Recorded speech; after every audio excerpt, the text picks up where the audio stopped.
Soc Ismael Pérez, vicepresident del Club Handbol Benicarló i organitzador junt en MySports del primer torneig internacional Ciutat de Benicarló, 20 Memorial Manuel Herrero. I hem concluït ara mateix el torneig amb victòria de León Alacant en la tanda de penaltis, partit molt emocionant, la final, front al Benidorm.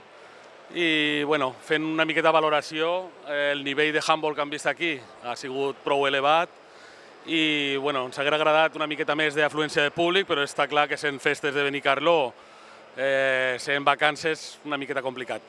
Agrair a Diputació la seva presència, Ajuntament de Benicarló, a Mislata, que ha vingut convidats pel club, que ha sigut campió cadet femení, campió d'Espanya en cadet femení, al Onda, que ha sigut campió femení en categoria juvenil i subcampió en categoria cadet, i després en general a tot el públic de Benicarló.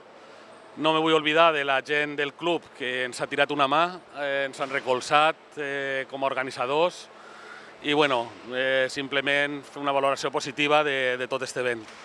Per a l'any que ve farem una segona edició, llavors informarem al respecte una vegada tinguem les dates i equips que vinguen, però la idea inicial és fer un any handbol masculí i l'any següent un handbol femení. Així que per l'any que ve, si podem, farem la segona edició amb els millors equips de la Comunitat Valenciana i internacionals en handbol femení.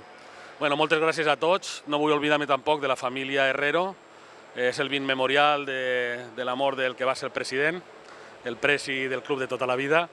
I des d'ací donar les gràcies a tots pel suport que hem tingut.